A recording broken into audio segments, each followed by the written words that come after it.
सुख वाटे जीवा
वैष्णवा संगती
वैष्णवा संगती सुख वाटे जीवा आणि कमी देवा काही नेने गायनाचे उड्या फुलिया छंदे मनाचे आनंदे आवडीने लाज भय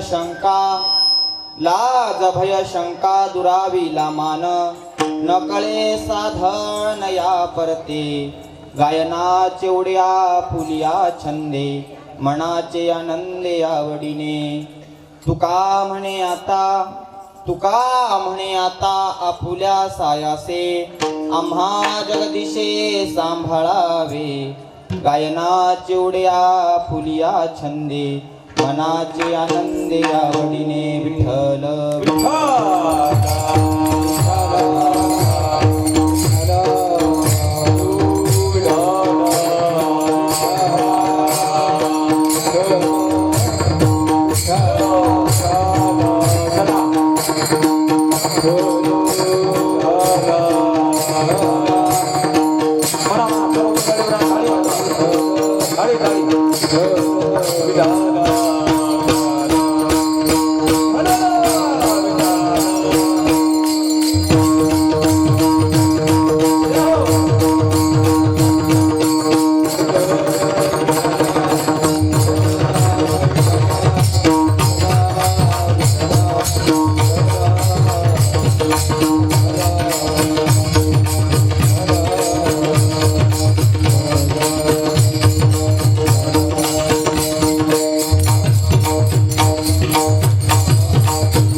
दुराविला मान नकळे साधन या परते गायना चिवड्या पुलिया छंदे मनाचे आनंद यावडीने तुका म्हणे आता पुल्या सायासे जगदीशे सांभाळावे गायना चिवड्या पुलिया छंदे मनाचे आनंद यावडीने विठ्ठल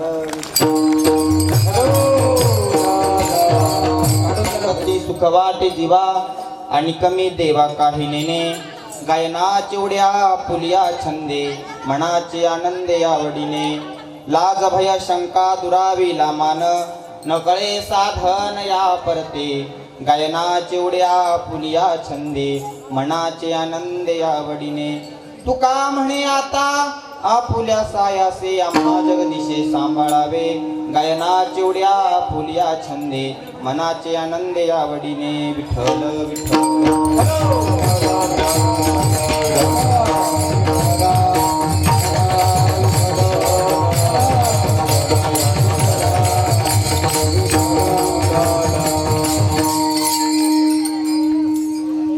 समचरण सरोजम सांद्रनीलाबुधाबम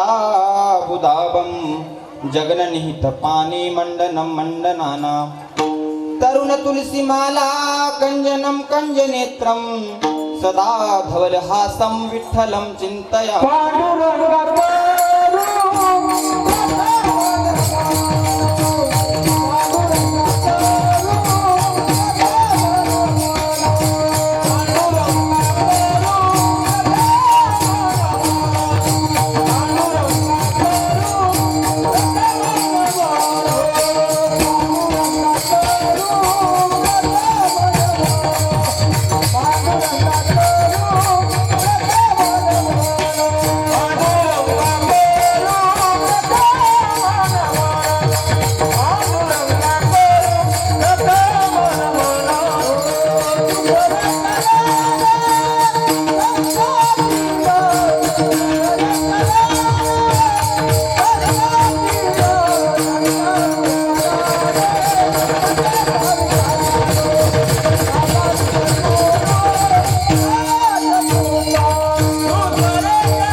परमेश्वरा करुणा करा हो दयाळा, तुमचा अनुग्रह लादलो पावन झालो चराचरी.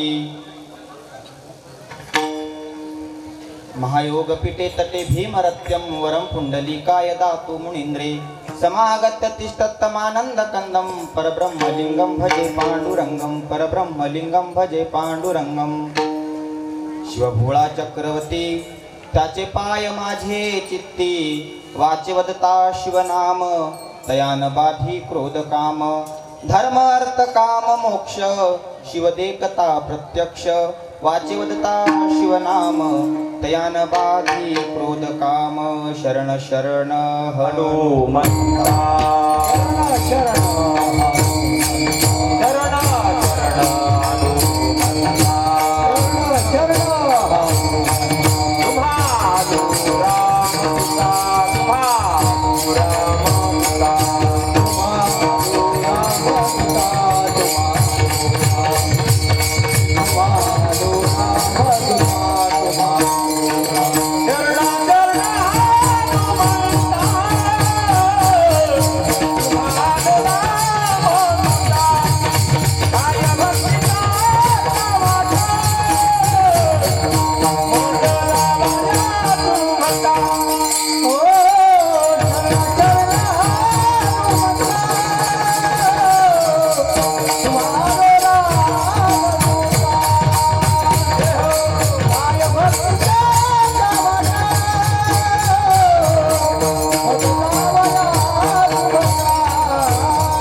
सुंदरा ज्ञान निधी.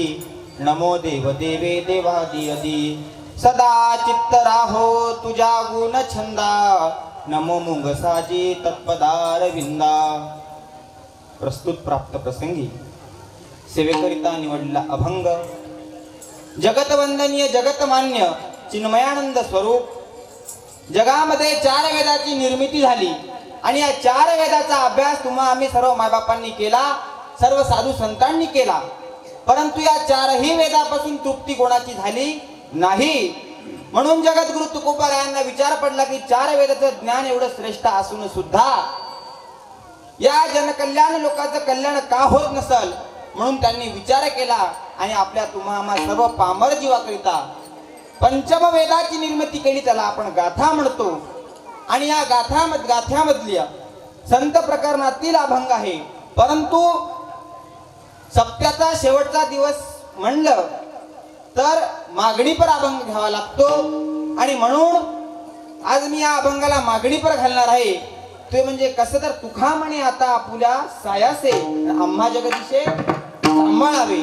म्हणून आज हा मागण्याचा दिवस आहे आणि कोणाला मागायचं तर भगवान कालिंदेश्वराच्या दरबारामध्ये तुम्ही आम्ही सर्व या ठिकाणी उपस्थित आहोत आणि त्या भगवान कालिंदेश्वराचा गेले 9 दिवसापासून आपण सर्व या ठिकाणी उत्सव साजरा करत आहोत. आणि या उत्सवामध्ये सर्व आपण तन मन धनाने सर्व गावकरी आजूबाजूतील सर्व परिसर हा सहभागी आहोत. आणि या सहभागाकरिता या भगवान कालिंदेश्वराच्या प्रांगणामध्ये आपण गेले 9 दिवसापासून शिव महापुराण कथेचं आयोजन केलेलं आहे. आणि या शिव महापुराण कथेच्या आयोजनामधील माझ्या पामराकड आजचं जागरण रूपी सेवा आलेली आहे आणि आजचा हा मागणीपर अभंग आहे. जगद्गुरु तुकोबाऱ्या काय सांगतात तर तुकाराम महाराज म्हणतात की संगतीचं महत्व सांगतात आणि संगती मागतात. तेच मी जसं मला जमल त्या प्रकार अभंगाचं विस्तृत चर्चा तुमच्यासमोर मी करणार आहे. विठ्ठल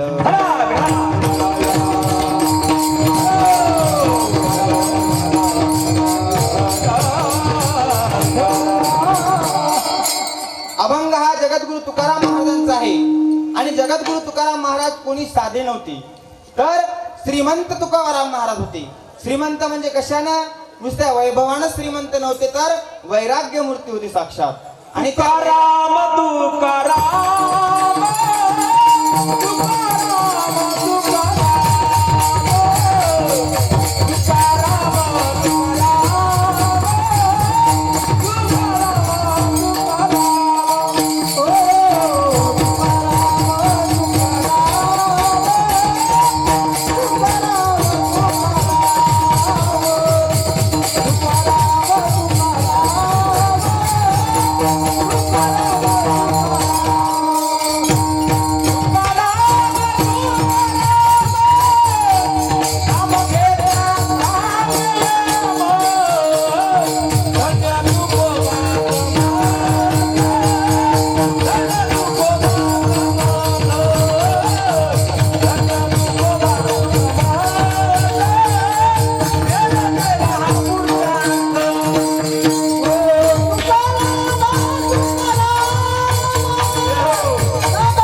होते मायबाप हो.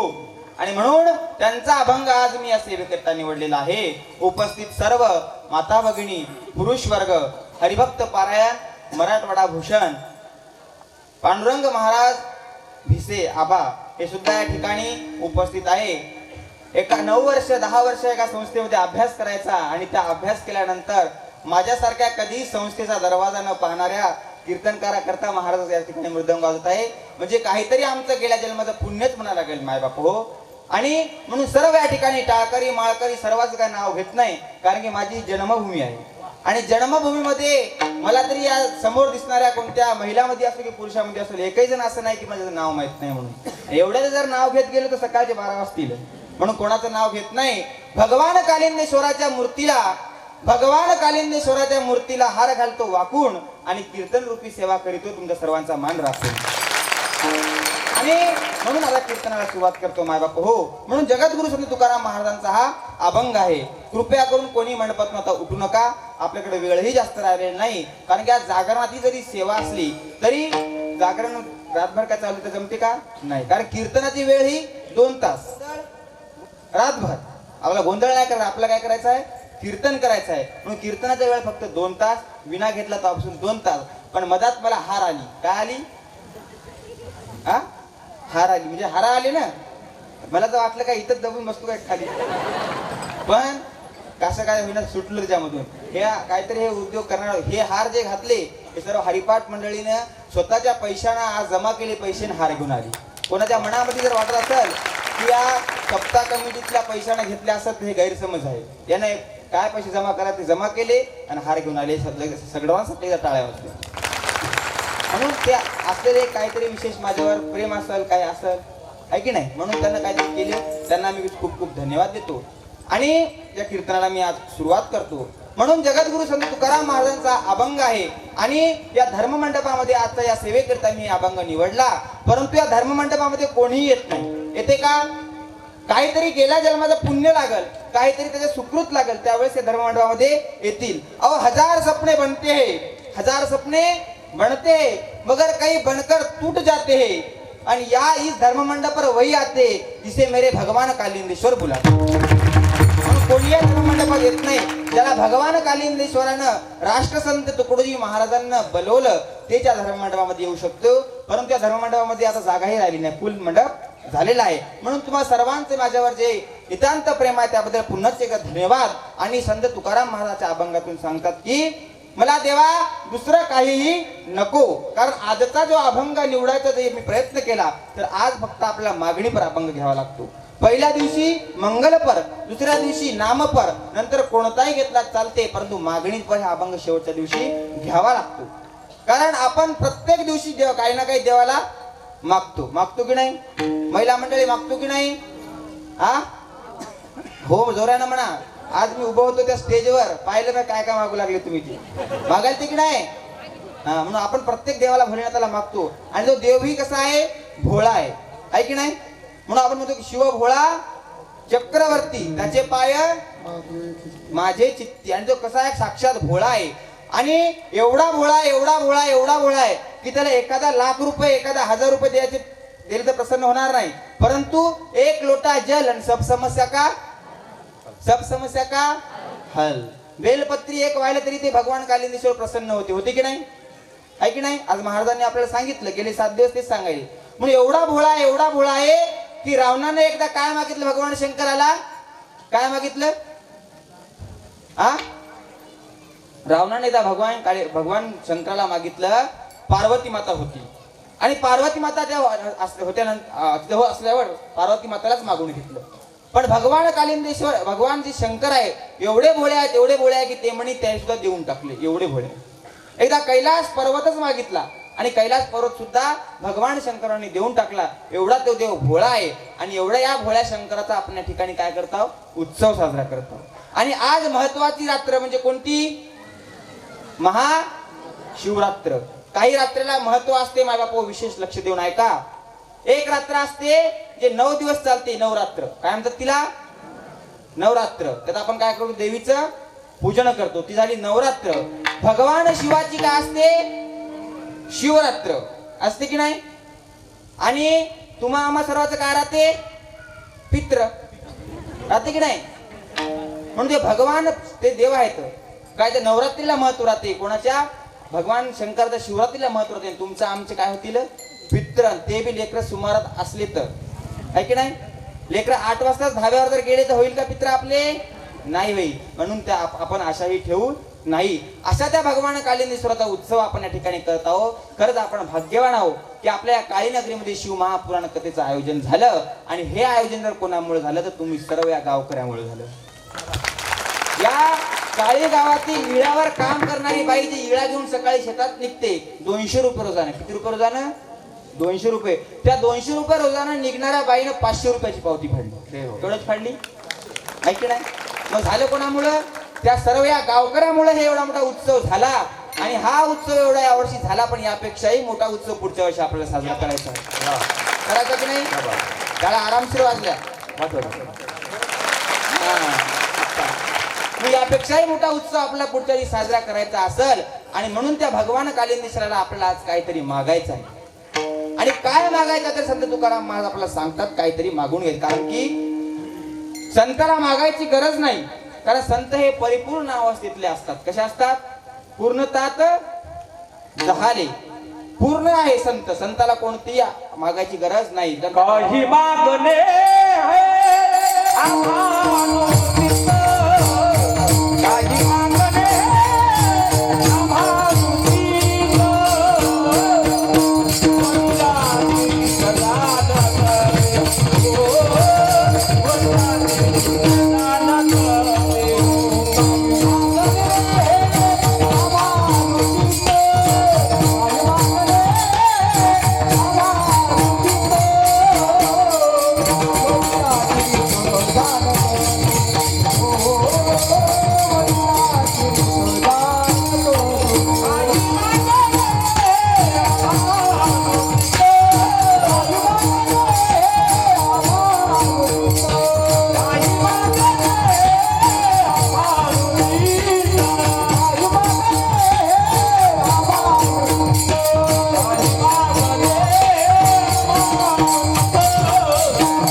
वडिलांची रीत जाणत असे. देवा आम्ही काही मागत नाव, काय आमच्या वाडवडिलांना आम्हाला सांगितलं की काही देवाला मागायचं नाही. पण संत काही मागत नसतात, पण तुम्हा आम्हा सर्वांना काय ईश्वराला मागायचं हे शिकवत असतात. आणि मग म्हणून भगवान आपल्या संतांनी आपल्याला मागून दाखवलं की देवा आपण देवाच्या चरणी काय मागितलं पाहिजे. आपण जीवन जगताना वेगवेगळ्याची आपण संगती करतो की नाही? मग त्यामध्ये वेगवेगळा प्रकार पडतो. आणि मग ही संगती कशी असली पाहिजे भगवान आपल्याला सांगतात. संत की कोणाची संगती केली पाहिजे आणि संगती कोणाची करावी ती आपल्याला ते मागून दाखवतात. माय बाप हो, जीवन जगताना अनेक जण आपल्याला भेटतील, आहे की नाही? जन्मल्यापासून मरेपर्यंत आपल्या संसारात अनेक जण येऊन जातात. मित्र येतात, बायको येते, आई येते, वडील येते, सर्व येते. परंतु या कोणातही सुख नाही म्हणून आपल्याला संत सांगतात. आणि फक्त सुख कोटा आहे तर संतांच्या चरणावर आहे. सुख वसे एकेटाई बहुपाई संतांच्या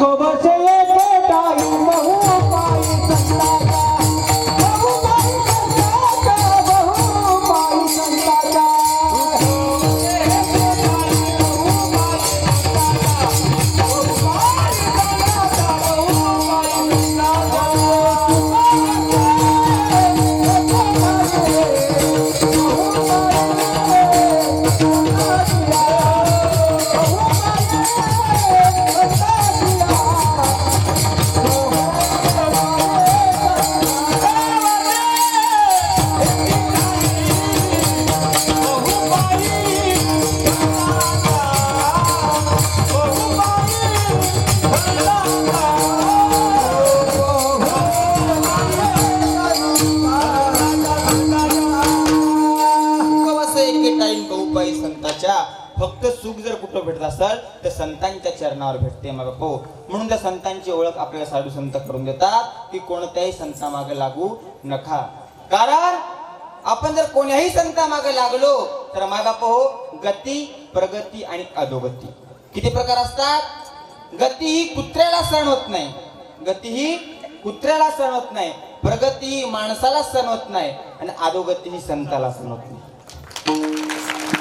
कसा अहो, कुत्र जर एका ठिकाणी असलं आणि त्या समोरून जर मोटरसायकल वेगानं चालली तर कुत्र त्या मोटरसायकल मग लागते की नाही महाराज. मग गती कुत्र्याला सहन होते का, होते का महिला मंडळी. मग गती ही कुत्र्याला सहन होते, प्रगती माणसाला सहन होते. तुम्ही म्हणसाल कसं, शेजाऱ्यानं जर बंगला बांधला तर त्याच्या शेजारचं पोट दुखते की नाही. अहो 3 एकरचा एखाद्यानं 4-5 एकर घेऊ द्या, माहिती आहे त्याला काहीतरी सापडलं म्हणते की नाही. आणि जेसीबी जर घेतली एखाद्यानं त्याला म्हणते काहीतरी सापडलं म्हणतात की नाही. खोऱ्याने ओढायला म्हणते जेसीबी. म्हणून कोणत्याही माणसानं प्रगती करू द्या, काही ना काहीतरी त्याला माणूस दोष ठेवतेच. म्हणून गती कुत्र्याला सहन होत नाही आणि प्रगती माणसाला सहन होत नाही, पण गती संताला सहन होत नाही. आणि या संताला अधोगती सहन न झाल्यामुळं आपल्याकरिता त्यानं काय घेतला तर अवतार धारण केला. अवतार तुम्हा धराया कारणे. आणि म्हणून त्यांनी या संतांनी अवतार घेतला. वंदनीय राष्ट्रसंत तुकडोजी महाराजांनी अवतार घेतला कशा करता, तुम्हा आम्हा सर्वांकरिता ग्रामगीता लिहिली. काय लिहिली, ग्रामगीता. काय सांगते ग्रामगीता, गावाचा विकास व्हावा आणि आपलं गाव सुधरावं, गावावरून काय व्हावं, देश सुधरावा. गाव हा विश्वाचा नकाशा. अरे गाव जर सुधारलं तर विश्व सुधरेल म्हणून ग्रामगीता सांगते. आणि त्या वंदनीय राष्ट्रसंतांना जी ग्रामगीता लिहिली ही सोप्या भाषेत लिहिली की नाही. वेदाचा अभ्यास कठीण होता आणि कठीण वेदाचा अभ्यास सोपा जर कोणी केला तर ज्ञानेश्वर महाराजांनी केला. पण त्या ज्ञानेश्वर महाराजांचा अभ्यास आपण रोज या ठिकाणी पारायण चालू आहे. आणि या ज्ञानेश्वर महाराजांनी सोप्या भाषेमध्ये प्राकृतमध्ये करून आपल्याला संस्कृतचं सांगितलं, तुम्ही काहीतरी ज्ञानेश्वरी वाचा आणि आपलं जीवन सुधरवा. त्याही पुढे संत तुकाराम महाराजांनी अगदी आपल्या सोप्या भाषेमध्ये आपल्याला गाथा लिहून दिला की नाही. पण ज्याचा माथाच जागेवर नाही त्याला गाथा कळेल का, कळणार आहे का, नाही. म्हणून ज्याचा माथा आहे जागेवर त्यालाच गाथा कळते. आणि त्याही पुढे सोपं जर करून कोण दाखवलं तर रोजची सामुदायिक ध्यान आणि प्रार्थना. कोण, राष्ट्रसंतांनी सांगितलं की नाही. आणि काय सांगितलं की हे मंदिर कोणाच्या एकट्या बापाचं नव्हे, सबके लिए खुला है मंदिर यह हमारा. कोणत्याही जातीचा या, कोणत्याही पंथाचा या, पण निर्मळ अंतःकरणाने या. द्वेष भावनेने येऊ नका, मत्सर भावनेने येऊ नका, कापाकापीच्या भावनेने येऊ नका, मारायच्या मत्सराच्या अहंकाराच्या भावनेने येऊ नका. येसाल तर कशा या. अहो शेकडो वर्षापूर्वी ज्ञानेश्वर महाराजांनी सांगितलं, यारे यारे यारे यारे लहान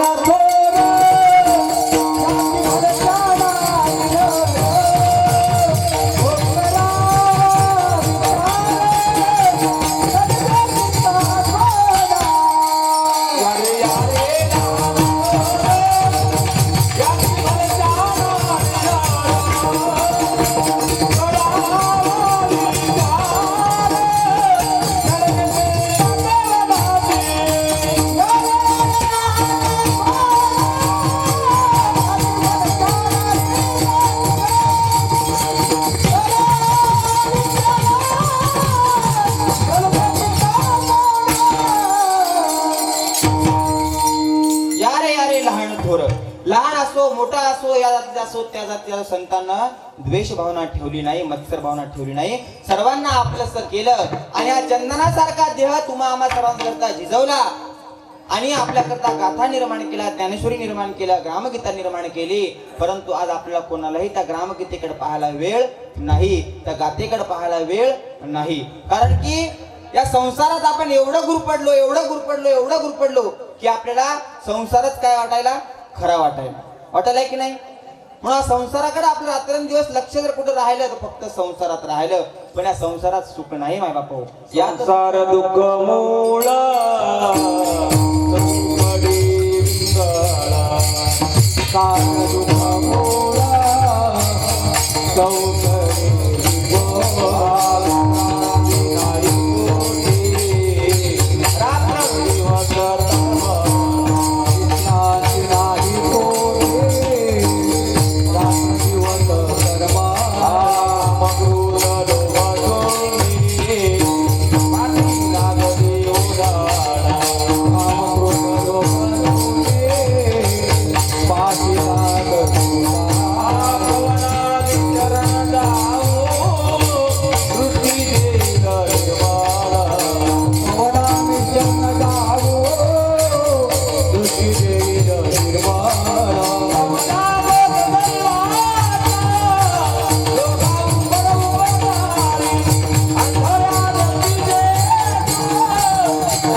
आणि म्हणून हा दुःख भांडवली संसार आहे बाप हो. आणि या संसारात आपण सुख पाहायलो, पण या संसारात सुख भेटते का?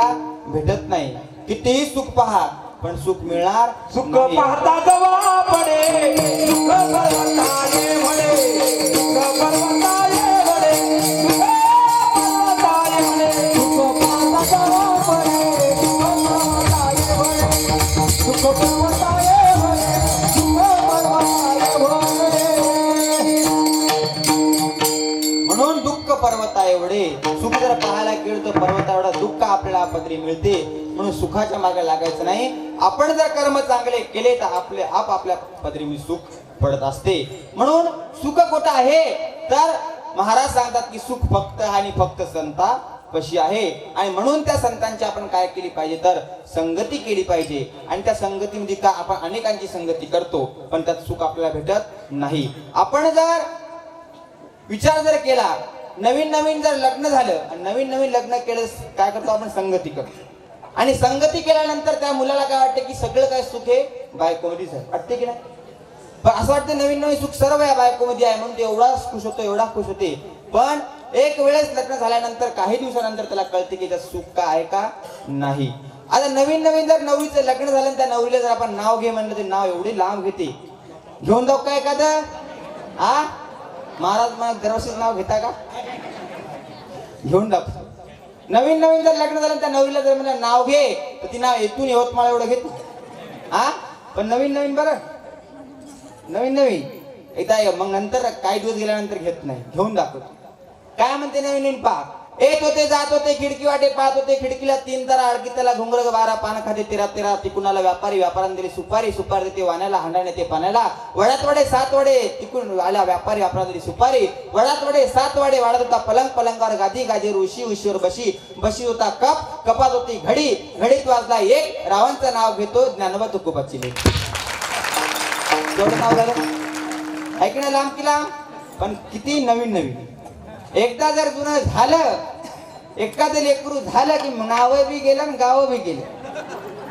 जर तिला जर मला नाव घे एखाद्या नवीन नवरीला मग ती आता एखादं लेकरू होऊ द्या आणि एक तिळी सक्रात येऊ द्या काय येऊ द्या नाव घे म्हणत मग ती नाव पा यवतमाळचं डायरेक्ट आर्नीवरच आणते की नाही. तिला जर म्हणलं नाव घे पण नाव कसं घेतील. राम बसले राज्यावर सीता बसली अंकावर आमच्या त्याचं नाव घेते तेच माझ्या कुंकावर. आणले नाही अर्थ ना. आणि तेच जर तिला जर म्हणलं एक मतार्थ सोड 50ची ओलांडली आणि तिला म्हणलं माय नाव घेतलं नाहीच पण एखादा लईच आग्रह केला एखाद्या वेळेस माय घे म्हणून मग ती नाव घेते. कसं घेते ते घेऊन दाखवू का? घेऊ का? नाव तर लई घ्या म्हणतो तुम्हाला नाव लई आवडते पा. मग तिला जर नाव घे म्हणत ती नाव कसं घेते पा. ती काय म्हणते म्हातारी बरं 50 वर्ष झाल्यानंतर आता हे आयुष्य माणसा 60 वर्षच आहे तर 50 वर्ष झाला माणूस म्हातारा व्हायलाच की नाही. तिला जर म्हणजे नाव घे ती नाव कसं घेते पा. काय म्हणते जात होते हळदी कुंकाला बटन तुटलं बटव्याचं आणि आता माय काय नाव घेऊ म्हणते त्या सटव्याचं. ऐकायच्यात सुख काहीतरी नाही. म्हणून संसार कितीही करा संसाराच्या नावे घालून या शून्य. म्हणून कितीही संसार पिटकू केला तर संसारात सुख नाही. आणि सुख मग आहे कुठं तर सुख फक्त वैष्णवाच्या संगतीत आहे. वैष्णवा संगती सुखवास जीवा, वैष्णवा संगती सुखवास जीवा, वैष्णवा संगती सुखवास जीवा, वैष्णवा संगती सुखवास जीवा, वैष्णवा संगती सुखवास जीवा, वैष्णवा संगती सुखवास जीवा, वैष्णवा संगती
म्हणून वैष्णवा संगती सुख वाटे जीवा आणि कमी देवा काही नेनो देवा. दुसरं मला काही पाहिजे नाही, फक्त मला वैष्णवाची संगती दे. आणि अशा वैष्णवाची संगती जरी देवानं दिली किंवा खरा वैष्णव कोण याच्याकरता काय लागेल, आपल्याला ओळख लागेल. कारण पाणी पिओ छान के आणि गुरु करो पहिचान के. म्हणून पाणी गाळून पिलं पाहिजे. गुरु करावा बळकट, धरवणी पुसावे त्याचे मनगट. म्हणून गुरु आपण बळ चांगला केला पाहिजे. म्हणून वैष्णवा संगती सुख वाटे जीवन आणि कमी देवा काही नेने. फक्त आणि देवा मला वैष्णवाची संगती दे. आणि असा वैष्णव कोण, असा वैष्णव आपण कोणाला म्हणायचं तर जगात पहिला वैष्णव जर कोण असेल तर कोण आहे, भगवान शंकर आहे की नाही. म्हणून आपण सगळे काकडाच म्हणतो. मग जगजोगी काय म्हणतो, कोण आहे पहिला वैष्णव. पहिला वैष्णव जर कोणी असलं भगवान शंकर आहे. आणि त्या भगवान शंकराच्या डमरूमधूनच या उत्पत्ती झाली या मृदंगाची.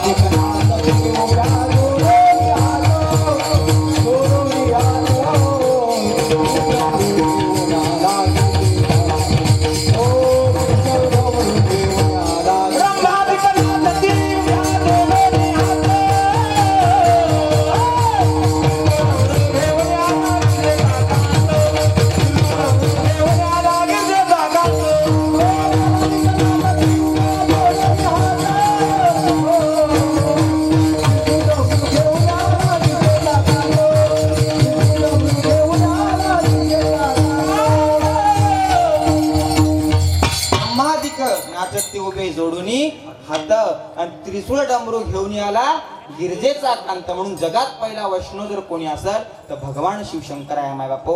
आणि अशा या भगवान शिवशंकरानं सुद्धा कोणाची संगती मागितली तर वैष्णवाची मागितली. आणि म्हणून वैष्णव आपल्याला मिळाला पाहिजे, वैष्णव आपल्याला कळायला पाहिजे. परंतु कोणालाही वैष्णव म्हणू नका. कारण जगात खूप साधू फिरायले, भगवे कपडे घालायले आणि मला साधू म्हणायले. जमते का साधू म्हणायला? नाही. अहो साधू कोणाला म्हणलं पाहिजे. मुक्ताबाईने तर साधूचं वर्णन केलं की ज्याला भगवे कपडे अंगावर आहे म्हणजे ते साधू नाही. काय म्हणल्या मुक्ताबाई, वरी भगवा झाला नामे, अंतरी वश केला याला म्हणू नये जगी विटंबना. याला साधू म्हणायचं का? भगवे कपडे घातले म्हणजे साधू नाही, भगवा फेटा बांधला म्हणजे साधू नाही, कमरेला शेला बांधला म्हणजे साधू नाही. साधू कोणाला म्हणावं, वैष्णव कोणाला म्हणावं. जे का रंजले गांजले तासे म्हणे तो आपुले, तो रंजले गांजले तासे म्हणे तो आपुले.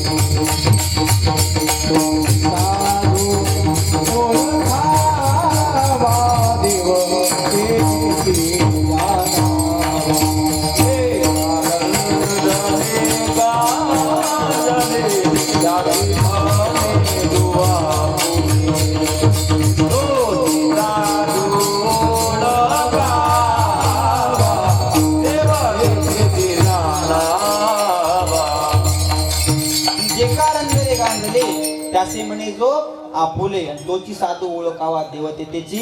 रंजल्या गांजल्याला ओळखणारा, रंजल्या गांजल्याची सेवा करणारा आणि रंजल्या गांजल्यामध्ये देव पाहणारा खरा साधू असते. दुसरा कोणताही साधू नसते. ज्यांनी षडविकार 6 धुन टाकली त्याला काय म्हणायचं? साधू.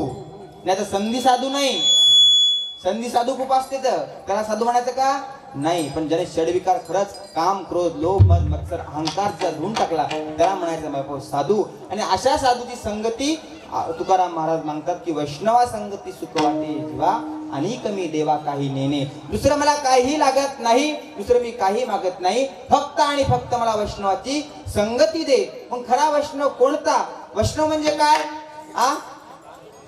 गायन करीची परी गुणीजन होसी, वैष्णव न होसी अरे जना.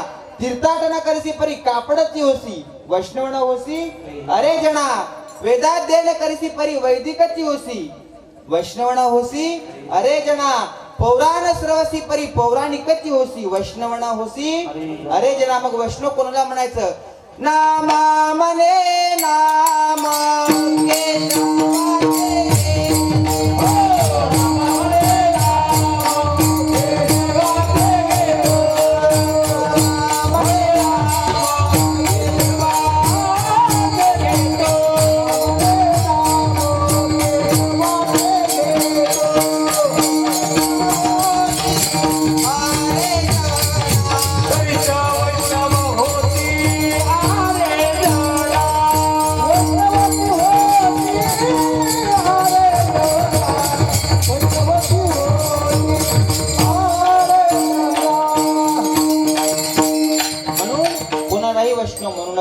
एकानं वेद पाठ केला म्हणून ते वैष्णव झाला का नाही? त्याला काय म्हणायचं? वैदिक म्हणायचं. पुराण पाठ केले त्याला पौराणिक म्हणायचं. एखाद्यानं चांगलं त्याला गायन येते ते वैष्णव झाला का नाही? ते गुणीजन आहे म्हणून त्याला वैष्णव नाही म्हणायचं. पण वैष्णव कोणाला? तर नामा म्हणे नाम केशवाचे घेशी आणि तरीच वैष्णव होशी अरे जना, असेला वैष्णव म्हणायचं मला हो. म्हणून भगवान शिवशंकर सुद्धा रामाचं भजन करते. त्या शिवशंकराला सुद्धा कोणाचं भजन आवडते? तर वैष्णवाचं म्हणजे भजन करी महादेव, भजन करी महादेव, देव रामकृती सदा सदा शिव, रामकृती सदा शिव. भजन करी महादेव, भजन करी महादेव, देव रामकृती सदा शिव, सदा शिव, रामकृती सदा शिव. हर हर महादेव, वैरी धरिला राम राजीव. शिव हर हर महादेव, वैरी धरिला राम राजीव. भजन करी महादेव,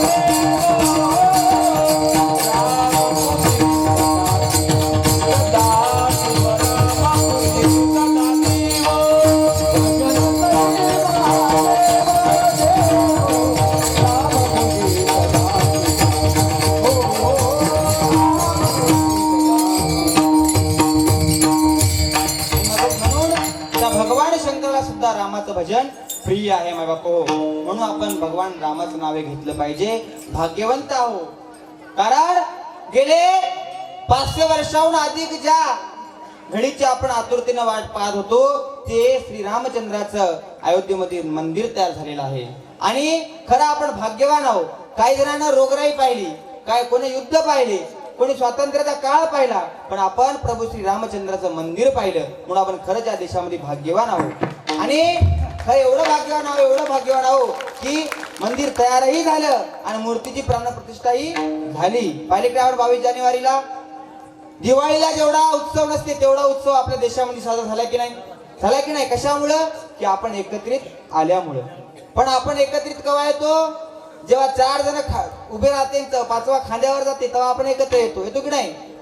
आपल्या समाजाची ही स्थिती आहे. एका जणांना मरा लागते तेव्हा 4 जण जाग्यावर येतात. पण तसं नाही, या सर्व कार्यामध्ये आपण एकत्रित आलो पाहिजे. हे धार्मिक कार्य एवढं मोठं त्या ठिकाणी व्हायला कशामुळे व्हायला? आपल्या सर्वांचं आपण एका जागी आहो म्हणून व्हायला की नाही? म्हणून आपण एकत्रित आलो पाहिजे आणि धार्मिक कार्य केले पाहिजे. कारण हे धार्मिक कार्य केव्हा होतील? जेव्हा आपण दान धर्म देऊ त्यावेळेस. महाराज म्हणतात की अमीर का पैसा गरीब का पैसा साधू और फकीर आणि अमीर का पैसा डॉक्टर और वकील. ऐक ना, म्हणून गरीबाचा पैसा हा साधूचा फकीराचा आणि अमीरचा पैसा डॉक्टर आणि वकिलाचा. नाथ महाराज म्हणतात अरे गरीब असूनी भजन न करी, श्रीमंत असूनी दान न करी, तया गळा पाषाण बांधुनी समुद्रा जाण बुडवावे. अशा लोकांना जर श्रीमंत आहे पण दान नाही करत, गरीब आहे पण भजन नाही करत, अशाला काय करायचं? गळ्यात पाषाण बांधून समुद्रात टाका. मी म्हणाय ना, मग अजय म्हणाला का? अजय म्हणाय ना, कोण म्हणे? नाथ महाराजांनी सांगितलं चला समुद्रात बुडवा जर ते असं करत असेल तर. म्हणून आपण जर श्रीमंत असेल तर आपण दान दिलं पाहिजे, आपण गरीब असेल तर सेवा केली पाहिजे, भजन म्हणलं पाहिजे. तर आपलं काही ना काहीतरी कल्याण होईल. म्हणून अशा वैष्णवत्या आपण शोधामध्ये निघलो पाहिजे. आणि खरा वैष्णव पहिला कोण असेल? भगवान हे शंकर आहेत. म्हणून अशा भगवान शंकराला आपण सर्व ठिकाणी शरण आलो. म्हणून वैष्णवा संगती सुख वाटे जीवा आणि कमी देवा काही निन्य देवा मिश्र काही नेत नाही. आणि मनुष्य जन्म हा कसा आहे तर ऍडजस्टमेंटचा आहे. म्हणून आपण प्रत्येक गोष्टीमध्ये ऍडजस्टमेंट केली पाहिजे. आता आपण पुरुषाला महिलाला एवढा हे कप्पा दिला होता, दिलता की नाही? आणि पुरुषाला एवढा दिलता. पण महिलाची संख्या एवढी वाढली की आपण पुरुषाच्या कप्प्यामध्ये जाऊन बसलो. काय केलं आपण? ऍडजस्टमेंट केली की नाही? प्रत्येक कामामध्ये ऍडजस्टमेंट आपण केली पाहिजे. कालपर्यंत 2 मृदंगाचारी होते, आज एक आहे. एक कुठे गेले? त्याला कामाला निघून गेले. आज आपण एक ऍडजस्टमेंट केली की नाही? म्हणून प्रत्येक गोष्टीमध्ये ऍडजस्टमेंट असली पाहिजे. ऍडजस्टमेंट ही माणसाला गरजेची आहे. बेस्ट काय म्हणतो आपण? Adjustment is the best policy. म्हणून ऍडजस्टमेंट आपल्या जीवनामध्ये असलं पाहिजे. मग आपण ऍडजस्टमेंट करत. एकदा काय झालं, एकदा मी कीर्तनाला गेलो, खरंच गेलो बरं. आणि गेल्यानंतर असं तसं नाही गेलो, शहरात गेलो. आणि शहराचं नाव होतं पुण्याकडे तिकडे. आणि पुण्यात खूप गर्दी राहते नाही महाराजाला माहित आहे. आणि गर्दी असल्यामुळं त्या पुण्यामधले कुत्रे बी आडवी शेपूट हलत नाही. काहून तर गर्दी यायला लागेल म्हणून ते उभे हलत येतात, एवढी गर्दी होती. आणि मी गेल्यानंतर मग पाहिल्या ठिकाणी कीर्तनाला गेलो आणि कीर्तनाची सेवा त्या ठिकाणी मी केली. आणि केल्यानंतर मग माझा एक मित्र होता पुण्याला. तुम्ही सर पुण्याला मित्र कसे? जागोजागी मित्र राहतात गावोगावी. मग पुण्याला मित्र होता आणि त्या मित्रानं मला सांगितलं, मित्राचं नाव काय होतं माहिती आहे का? मित्राचं नाव होतं सुन्या. आणि मग ते सुन्या नावाचा माझा मित्र होता. तर त्याला मला बोलवलं, महाराज म्हणजे चला आपल्या घरी आज काय मुक्काम करू. राव मुक्काम करत नाही, चहा पाणी घेऊ म्हणलं. मग चहा पाणी घेण्याकरता मी त्या सुन्याच्या घरी गेलो. आणि गेल्यानंतर त्यानं मला आदरातिथ्य केलं, त्या ठिकाणी बसवलं, चहा पाणी केलं. मग रात्र झाली खूप. आता म्हणे महाराज जाऊ नका म्हणे, एवढ्या रात्रीला काय पुण्याहून सल्ला गाडी भेटत नाही. भेटत नाही म्हणून मी काय केलं, त्या ठिकाणी बरं म्हणलं राहतो म्हणलं मुक्काम. पण आता शहराचं ते ठिकाण आणि शहराच्या ठिकाणामध्ये ते 10 बाय 10ची खोली आहे की नाही? आता 10 बाय 10च्या खोलीमध्ये त्याचे ते 2च लेकरं, एकुलती एकच बायको आहे की नाही? बायको एकच असते म्हणायलो. आणि मग ते 2 लेकरं बायको 10 बाय 10चा रूम, त्याचा पलंग, त्याचे ऍडजस्टमेंट कसं काय करायला? ऍडजस्ट म्हणून सांगायलो बरं. एवढ्याच्या खोलीमध्ये एवढा ऍडजस्टमेंट करायला ते. मग आपला 60 बाय 90चा मंडप आहे, आपण ऍडजस्टमेंट करायला की नाही? आणि मग ऍडजस्टमेंट मग मी त्याला म्हणलं, सुन्या तुम्हाला राय म्हणायला म्हणलं इथं रात्रभर कसं काय मी राहू म्हणलं. अरे म्हणलं 10 बाय 10ची खोली, त्यात ती बायको लेकरं आणि मला झोप म्हणाला, मी कुठं राहू म्हणलं आहे. नाही म्हणे ते तुम्ही टेन्शन घेऊ नका म्हणे, तुम्ही बरोबर व्यवस्था करतो म्हणे. काय मित्राचं बी गोष्ट टाळता येत नाही आहे की नाही? कारण मित्र राहतात किती नाही म्हणलं तर. आणि मग बरं राहतो म्हणलं, मग राहायला मी त्या ठिकाणी मग त्याला हो म्हणलो. आणि हो म्हणल्यानंतर काय झालं, आता म्हणजे काहीतरी आपण जेवण करू म्हणून. ठीक आहे म्हणलं जेवण करायचं काहीतरी. मग त्याने केलं, काय केलं, 2च 2 तोंड खिचडी बोंड. खिचडी केली, थोडं हे केलं, बेसन मग जेवलो. जेवल्यानंतर म्हणलं आता मी झोपू कुठं? तुम्ही तू टेन्शनच नको घेऊ. मग पाहिले घड्याळ 12 साडेबारा झाले. त्या सुन्याचे 2 लेकरं त्या ठिकाणी पलंगावर झोपले. आणि 2 लेकरं पलंगावर झोपल्यानंतर मी पाहिलं, आता मला लेकरं तर पलंगावर झोपले, आपण कुठं झोपा? मग ती काय म्हणते बायकोला, धर म्हणे की कुठून? महाराजाला धर म्हणले काय आम्ही टेन्शन मध्ये आलो. नाही धर म्हणे की कुठून? कोणाला धरते? पहिल्या मुलाला धरलं, असं उचललं, एकाने हात धरले, एका काय धरले आणि त्या पलंगाखाली फेकून दिलं पहिल्या. दुसऱ्या लेकराला धरलं, धर म्हणे, त्याला धरलं, पलंगाखाली फेकून दिलं. आता मस्त झालं बा म्हणलं सुन्या. आता मी म्हणलं कुठं झोपू? तू पलंगावर झोप. पहिल्याला लेकराला खाली टाकलं, बरं झालं बा म्हणलं. पण तुम्ही दोघं कडे झोपता, तू टेन्शन घेऊ म्हणे, तू फक्त झोप म्हणे. बरं. मग मी रात्रभर त्या ठिकाणी मग आता कीर्तन केल्यानंतर प्रवास करून थकलो. आणि थकल्यानंतर मग मी बी त्या ठिकाणी पलंगावर झोपलो. झोपल्यानंतर सकाळी उठून पाहायला, लवकर गाडी होती, सकाळी उठल्या पाहायला तर मी बी त्या पलंगाखाली. म्हणजे किती ऍडजस्टमेंट राहते की नाही? मग आपण आपल्या जीवनामध्ये ऍडजस्टमेंट केलं पाहिजे. मग हे adjustment is the best policy. आणि असं त्या ठिकाणी प्रकार घडला. म्हणून आपण जीवन जगताना चांगले आपल्याला अनेक माणसं भेटतील. प्रत्येक जण आपल्याला चांगलं भेटतील का? प्रत्येक जण आपली स्तुती करतील का? नाही. कोणाला आपलं पटेल, कोणाला आपलं पटणार नाही ऐक नाही. तू मोठा तुझा बाप मोठा म्हणायचं. काय म्हणायचं? तू मोठा तुझा बाप मोठा. हो, मग आपण टेन्शन घ्यायचं नाही. कारण हे जीवनच माय बाप हो ऍडजस्टमेंटचं आहे. प्रत्येक वळणावर आपल्याला ऍडजस्टमेंट करायचं आहे. म्हणून तुकाराम महाराजांनी सांगितलं की वैष्णवा संगती सुख वाटे जीवा आणि कमी देवा, काही नाही मला दुसरं काहीच नको देवा, फक्त आणि फक्त वैष्णवाची मला संगती दे. पण असा वैष्णव आपल्याला ओळखता आला पाहिजे. कारण अनेक साधू संत मी तुम्हाला सांगून गेलो फिरायला, मोठी की मोठी बुवाला गाडी असलं म्हणजे साधू नाही, लांब की लांब गाडी असलं म्हणजे साधू नाही. एका जणानं म्हणायचं की मी आता या ठिकाणी जमिनीत पाणी सांगतो, या ठिकाणी बोर घ्या आणि पाणी लागते, आणि ते पाणी जर लागलं म्हणजे साधू झाला का? सर्वाभूती दया साधू म्हणावे अंकिया, साधू म्हणावे अंकिया, साधू म्हणावे अंकिया.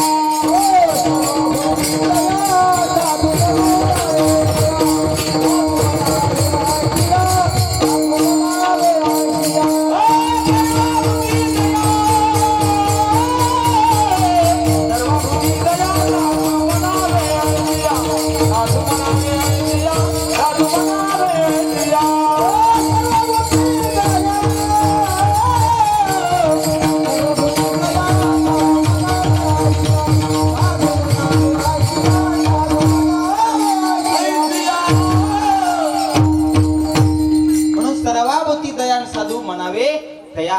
अहो साधूच्या अंतःकरणात दया पाहिजे, क्षमा पाहिजे, शांती पाहिजे, त्याला काय म्हणायचं? साधू. आपण उठलं की सुटलं कोणाला साधू म्हणावं, त्याला साधू म्हणण्यात अर्थ नाही. म्हणून पहिले त्याच्या अंगात व्यसन आहे का पाहायची. कारण तुकडोजी महाराजांना सांगितलं की व्यसने सगळे सोडून द्या ना आणि सरळपणाचे जीवन जगा. अरे व्यसनाचे स्वतःचे व्यसन सुटत नाही, त्याला जर आपण साधू म्हणायला तर असं आहे का? समाज सुधारायला निघलं आणि समाज सुधारायला निघाल्यानंतर अंगात जर आपल्याला व्यसन असतील तर काही कामाचे आहे का? नाही. म्हणून सर्वप्रथम आपण आपल्या अंगातले व्यसन जे आहेत हे व्यसन सोडून द्यायला पाहिजे. कारण की व्यसने नेती स्मशाना, व्यसने नेती स्मशाना. म्हणून स्मशानभूमीमध्ये आपल्या व्यसन येत असते. रोज आपण तिळ मरायलो, काय करायलो? कोणी गुटखा खायला की नाही, कोणी दारू प्यायलं, मी काय बापाच्या घरची पिण, पण खायला पियायलं, ते काय करायलं? त्याच्या स्वतःच्या जीवाचं ते नुकसान करून घ्यायला. आपले ते लोक म्हणजे काम काहीच नाही, पण व्यसने एवढे वाढायले तरुण मुलाची. पण तरुण मुलाने व्यसन करू नये बाबा. पोया दारू गांजा मंदियो यारो अकल रंग हो जाती है, दारू गांजा मंदियो यारो अकल रंग हो जाती है, दारू गांजा मंदियो यारो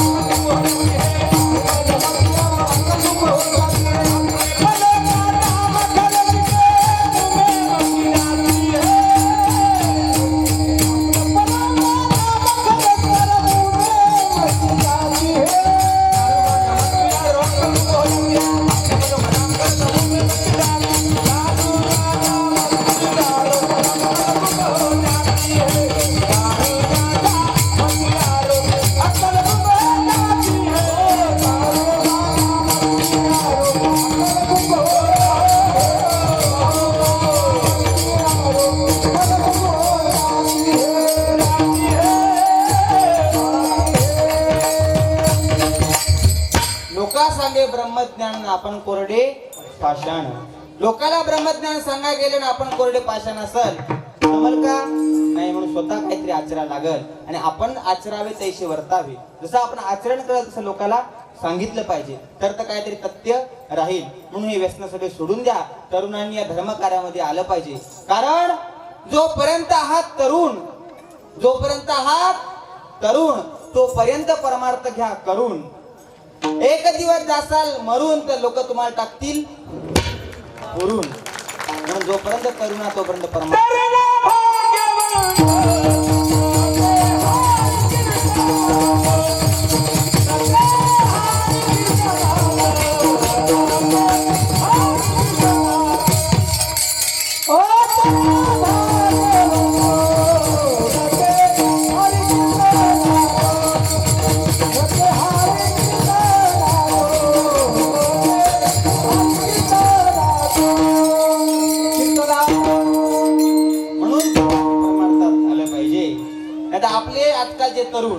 आजकालचे तरुण सकाळी निघते घरून आणि संध्याकाळच्या आणायला लागते घरून. वारे तरुण ऐका तरुण कामाचे असे तरुण कामाचे नाही.